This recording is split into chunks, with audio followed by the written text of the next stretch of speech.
When you're about to compete in your first electric car race, 3, 2. brace yourself for the sound of silence. But don't let those quiet engines fool you,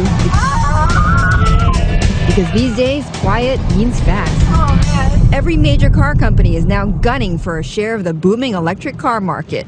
Detroit, Japan, Germany are all represented.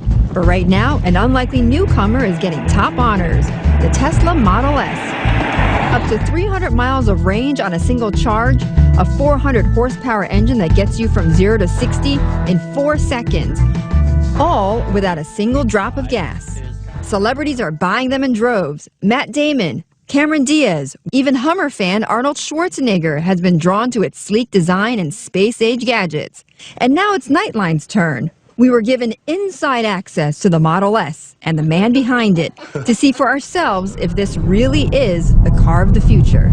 And now, according to the Highway Safety Administration, it's also the safest car ever.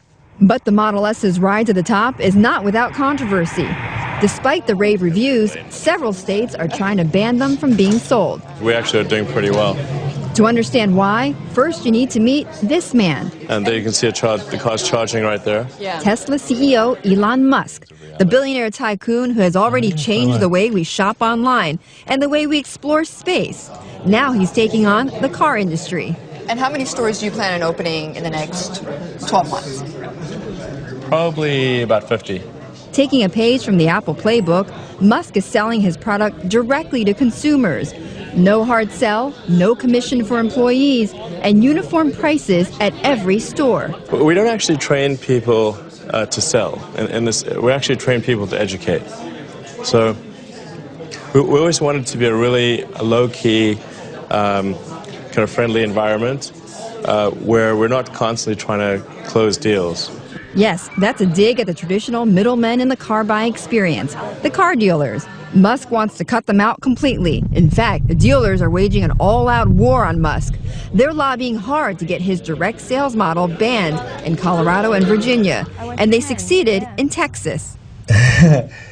He typically is not somebody who has been told no very much. Now meet the man who helped get Musk booted out of Texas, Bill Walters. Elon Musk says that he could never be successful if he sold through franchise dealers. He's never tried it. Walters invited us to visit him at a Chevy dealership in Austin, mainly to disprove Musk's theory that it's all slicked back hairdos and shiny suits. He said that dealerships are, many of them, extremely heinous.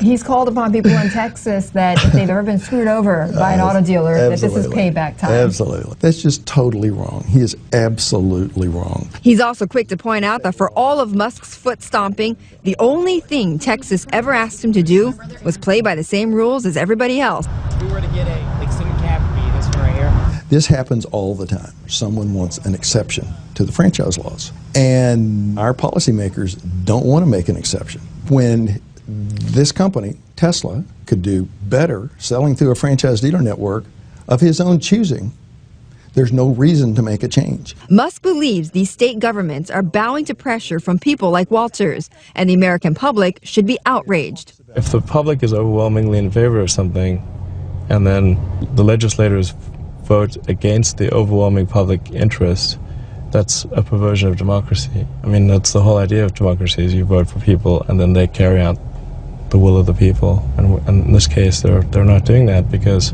the car dealers are such huge contributors to their political campaigns on the local level. Although there are some very powerful special interest groups that are trying their best to stop us. So I feel like ultimately, and maybe I'm being overly optimistic here, I think ultimately if you have the support of the people, then you'll prevail.